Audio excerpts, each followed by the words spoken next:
Denali, the tallest mountain in the United States that you've probably heard of.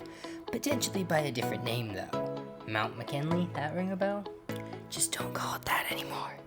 Located quite frankly in the middle of nowhere compared to the lower 48, it stands over 20,000 feet tall, taller than any mountain in North America, beaten only by mountains in the Andes and the Himalayas. This mountain, literally known as the Tall One in the Koyukon language, was first summited back in 1913 by Walter Harper, who did so with a group of three others, Hudson Stuck, Harry Karstens, and Robert Tatum.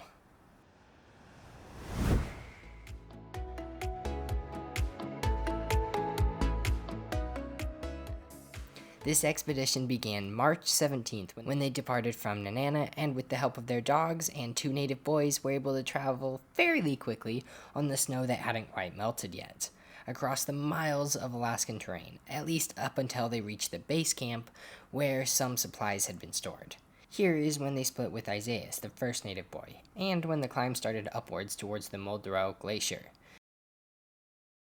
Reaching the glacier led to another challenge, which was avoiding the crevasses that had already started forming. Worse, some were partially hidden, which led to one incident with one of the dogs falling through about 20 feet while Walter on a rope went down and rescued the shaken dog. If that was the only misfortune on the glacier, they'd actually be pretty well off. But alas, May 2nd, when they were moving supplies from one camp to another, they returned to find that the camp had actually caught fire. As a result, both Walter and Johnny, the other Alaskan Native boy, returned to the base camp to gather some more supplies. Once making it back, and before heading onward on the glaciered camp, they made a tent and split ways with Johnny, who would go to stay with the dogs for the rest of the trip at the base camp, so that they could still use the dogs when they got back.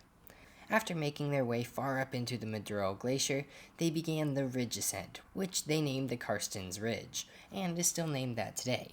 This ascent involved multiple days of carving steps in the snow and ice in order to get all their gear up. Worse, the ridge had been way more unfavorable than expected due to the earthquake the previous year. To put it into perspective, it ended up taking around 3 weeks to get above the ridge, which puts them only at around 12,000 to 13,000 feet out of the 20,000 feet that they had for Denali. Luckily, the rest of the journey was way more straightforward, and really the only main challenge was the cold, and Hudson Stuck, who had been struggling to get oxygen. Despite this, they managed to summit the peak no one had ever done before on June 7th, 1913. Yep, nearly 3 months from the start, though not quite. Really, just imagine this. It's 1913, and just 5 years after the Ford Model T, and 4 guys managed to summit this 20,000-foot mountain in remote Alaska using what now would definitely be called rudimentary gear, and also did so starting over 100 miles away from their base camp.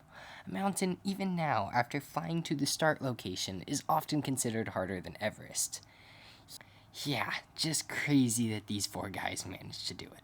Luckily, the descent didn't take as long, as they were back at base camp just 2 days later on the 9th of June, 1913.